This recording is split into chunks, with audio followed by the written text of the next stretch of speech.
ನಮಸ್ಕಾರ ಆತ್ಮೀಯ ಬಂಧುಗಳೇ. Today is very auspicious day. Vishnu Sahasranama ಪಾರಾಯಣ ಮಾಡುವಂತಹ ಒಂದು ಅಭ್ಯಾಸ ನನಗಿದೆ ಪ್ರಿಯ ಸ್ನೇಹಿತರೆ.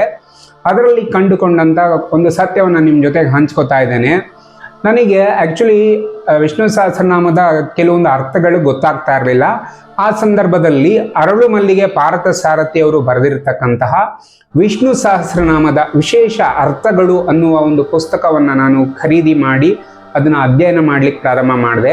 ಅದರಲ್ಲಿ ನನಗೆ ಒಂದು ಯಾವಾಗಲೂ ಮನಸ್ಸಲ್ಲಿ ಬರ್ತಾ ಇತ್ತು, ನ ಕ್ರೋಧೋ ನ ಚ ಮಾತ್ಸರ್ಯಂ ನ ಲೋಭೋ ನ ಅಶುಭಮತಿ ಭವಂತಿ ಕೃತ ಪುಣ್ಯಾನಾಂ ಭಕ್ತಾನಾಂ ಪುರುಷೋತ್ತಮಿ ಅನ್ನುವಂತಹ ಒಂದು ಶ್ಲೋಕ. ಅದೇನಂತ ಹೇಳಿದ್ರೆ ವಿಷ್ಣು ಸಹಸ್ರನಾಮದ ಫಲಶ್ರುತಿಯಲ್ಲಿ ಬರುವಂಥದ್ದು.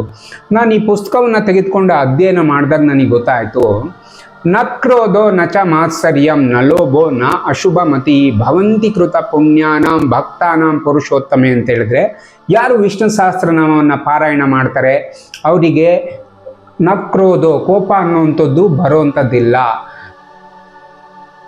ನಚ ಮಾತ್ಸರ್ಯ ಬುದ್ಧಿ ಬರೋವಂಥದ್ದಿಲ್ಲ, ಲೋಭದ ಬುದ್ಧಿ ಬರೋವಂಥದ್ದಿಲ್ಲ, ಮತ್ತು ಅವರ ಜೀವನದಲ್ಲಿ ಅಶುಭ ಅನ್ನುವಂಥದ್ದು ಆಗೋದಿಲ್ಲ ಅಂತೇಳಿ ಇದರ ಅರ್ಥ ಹೇಳ್ತಾ ಇದೆ. ನನ್ನ ಜೀವನದಲ್ಲಿ ಕೂಡ ಆ ಅನುಭವಗಳು ಬರ್ತಾ ಇದೆ. ಅಂದರೆ ಚಾಲೆಂಜಸ್ಗಳು ಬರೋದಿಲ್ವಾ? ಬರುತ್ತೆ. ಬೇಗವೇ ನಮಗೆ ಕೆಲವೇ ಸಮಯಗಳಲ್ಲಿ ಅದಕ್ಕೆ ಪರಿಹಾರ ಕೂಡ ಭಗವಂತ ನಮಗೆ ಕೊಡ್ತಾನೆ. ಯಾಕೆ ಅಂತ ಹೇಳಿದ್ರೆ ವಿಷ್ಣು ಸಹಸ್ರನಾಮವನ್ನು ಪಾರಾಯಣ ಮಾಡೋದ್ರಿಂದ ಭವಬಂಧನಗಳಿಂದ ಮುಕ್ತ ಆಗ್ಬೋದು ಅಂತೇಳಿ ಫಲಶ್ರುತಿ ಹೇಳ್ತಾ ಇದೆ. ನಿಮ್ಮೊಟ್ಟಿಗೆ ಹಂಚ್ಕೋಬೇಕಂತ ಅನ್ನಿಸ್ತು. ಸೊ ತಾವು ಕೂಡ ವಿಷ್ಣು ಸಹಸ್ರನಾಮ ಮಾಡ್ತಾ ಇದ್ರೆ ದಯಮಾಡಿ ಈ ವಿಡಿಯೋನ ಶೇರ್ ಮಾಡ್ಕೊಳ್ಳಿ ಹಾಗೂ ಕಮೆಂಟ್ಸನ್ನು ಹಾಕಿ. Thank you and love you. ನಮಸ್ತೆ. ಜೈ ರಾಮಕೃಷ್ಣ. ರಾಧೆ ರಾಧೆ.